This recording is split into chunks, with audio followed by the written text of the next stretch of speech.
कानपुर के सपा विधायक इरफान सोलंकी कानपुर की एमपी एमएलए कोर्ट में आज हाजिर हुए थे। उन्हें तलब किया गया था। आगजनी का जो मामला उनके ऊपर 2022 में दर्ज हुआ था, उसमें आज जजमेंट होना था, लेकिन वो जजमेंट आज रुक गया है क्योंकि जो जज थे एमपी एमएलए कोर्ट के, वो अवकाश पर थे और इस बात की सूचना इरफान को नहीं थी, क्योंकि यहाँ से जो परवाना जाना था वो परवाना महाराजगंज जेल चला गया था और उसके बाद वहाँ से पुलिस की अभिरक्षा में इरफान सोलंकी को कानपुर कोर्ट लाया गया। ये तस्वीर कानपुर कोर्ट की है, आप तस्वीर देख सकते हैं कितनी भारी संख्या में यहाँ पर पुलिस बल तैनात है और ये पुलिस बल इरफान के फैसले को लेकर यहाँ पर तैनात किया गया था, क्योंकि किसी प्रकार से कोई माहौल ना बिगड़े अगर कोई जजमेंट आता है। फिलहाल जो फैसला है वो आज के लिए टाल दिया गया है। 3 दिन बाद यानी कि 22 मार्च को इरफान को फिर से कानपुर कोर्ट में दोबारा तलब किया गया है। वो यहाँ पर पहुँचेंगे और जो भी फैसला होगा उसको यहाँ पर फेस करेंगे। लेकिन फ़िलहाल अभी जो इरफान से हमारी बात हुई है, इरफान ने सिर्फ चलते चलते इतना ही कहा है कि दुआओं में याद रखना, जो होगा वो इंसाफ होगा। मोहब्बत है, मोहब्बत है, लोगों की मोहब्बत है जी, लोगों की मोहब्बत है। दुआओं में याद रखना मेरे भाइयों, दुआओं में याद रखना।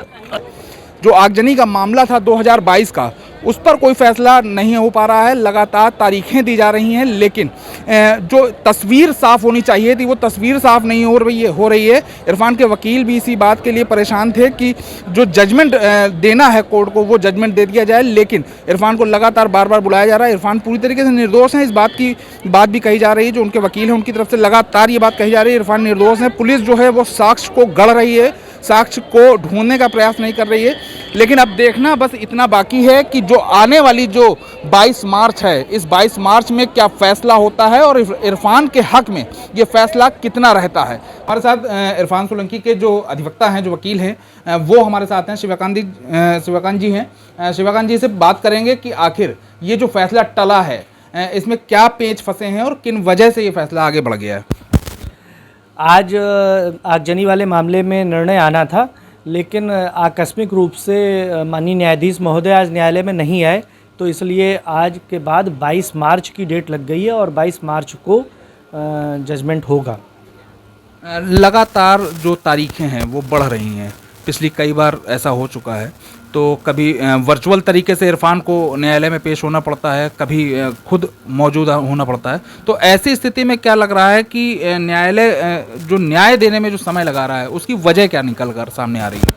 नहीं, देखिए, इस पर कुछ भी टिप्पणी करना बहुत जल्दबाजी या जल्दी होगा, क्योंकि ऐसा होता है जब कोई इतना बड़ा मामला, करीब 1 साल जिसका ट्रायल चला है और इस ट्रायल में इतने साक्षी, 18 साक्षी प्रोसिक्यूशन ने दिए हैं, 3 साक्ष्य हम लोगों ने दिए हैं, इन सब का एनालिसिस करना थोड़ा समय लगता है, क्योंकि निर्णय से न्यायपालिका और न्याय व्यवस्था पर भरोसा कायम होता है।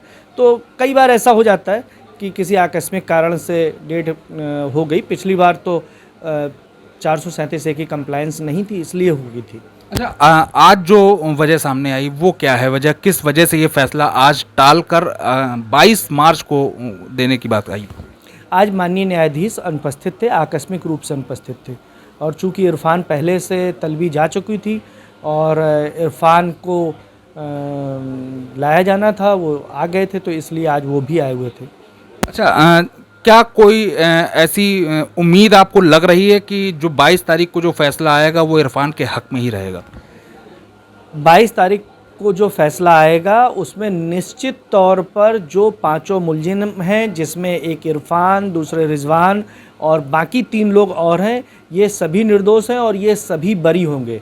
कोई साक्ष्य इनके खिलाफ नहीं है, किसी ने इनको आग लगाते हुए नहीं देखा, ऐसा कोई साक्ष्य अभियोजन ने नहीं दिया जो ये बताए कि इन्होंने किसी ने इनको आग लगाते हुए देखा है। इसके अलावा जो महिला जिसकी ओर से प्रथम सूचना रिपोर्ट दर्ज कराई गई है, वो महिला वहाँ रहती नहीं है। इस पर 2022 में ये प्लॉट रिजवान सोलंकी ने खरीदा है। वो महिला असरफाबाद में रहती है। हम लोगों ने इस बात के सारे साक्ष्य दाखिल किए हैं कि वो महिला कहीं और रहती है, अपने परिवार के साथ रहती है। और उससे बड़ी बात यह है कि रिजवान और इरफान इन दोनों की प्ली ऑफ एलिबाई, यानी कि घटना के काफ़ी समय पहले से काफ़ी समय बाद तक ये घटना स्थल के आसपास थे ही नहीं। रिजवान लखनऊ में थे और इरफान पूरे दिन वहाँ पर नहीं थे, रजवी रोड अपने कार्यालय में थे और रात करीब 12 बजे अपने घर पहुँचे थे।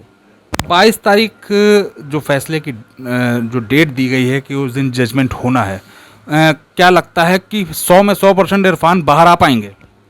निश्चित तौर पे हमें न्याय व्यवस्था पर पूरा भरोसा है और ये फैसला हमारे भरोसे को और मजबूत करेगा।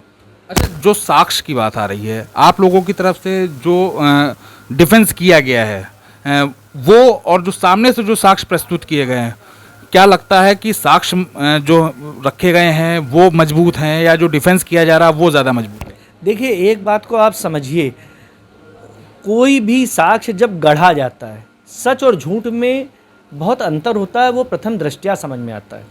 जो साक्ष्य उन्होंने दिए हैं, कुछ ऐसे साक्षी दिए हैं जो रहते कल्याणपुर में और वो कहते हैं कि हम साहब जाजमऊ से निकल रहे थे, तो वो निश्चित तौर पर झूठ ही होता है। उसमें झूठ साफ झलकता है, जो कि इस पूरे मामले में दिखा है। हमारा साक्ष्य सच्चा है। प्ली ऑफ एलिबाई कि ये लोग मौके पर नहीं थे, ये जेन्युइन है। जियो कंपनी के अधिकारी ने आकर सारे डॉक्यूमेंट पेश करके बताया है कि इन फ़ोन की लोकेशन एक की लखनऊ में थी और दूसरी की रजवी रोड में थी। और तीसरी बात यह है कि अभियोजन स्वयं क्लीन हैंड नहीं है। हम लोगों ने एक प्रार्थना पत्र और दिया था रिजवान और इरफान की ओर से कि अगर आपको इनके मोबाइल पर कॉल डिटेल पर शक है तो इनके इरफान का जो गनर है कफील खान, उसको उसके CDR तलब कर लीजिए। लेकिन अभियोजन ने उस पर बहुत विरोध किया और जिस कारण से वो अनुमति उसकी नहीं मिली। इरफान आज न्यायालय में हाजिर जब हुए हैं तो खुश भी थे, जिस तरीके से उनके हाव भाव थे, जिस तरीके से वो मीडिया से भी बात कर रहे थे, तो लग रहा था कि खुश हैं। आपकी उनसे कोई बात हुई है आज? हाँ, इरफान से बात हुई है। उन्होंने काफ़ी डिटेल में अपने मुकदमों की प्रगति के बारे में बात की, क्योंकि जब वो BC पर होते हैं तो बहुत ज़्यादा बात नहीं हो पाती है। और रोजे से थे तो उन्होंने कहा कि आप दुआ करिए, हम सबके लिए दुआ करिए, हम लोग निर्दोष हैं। और वो बहुत कॉन्फिडेंट हैं कि निर्दोष हैं तो निश्चित तौर पे छूटेंगे।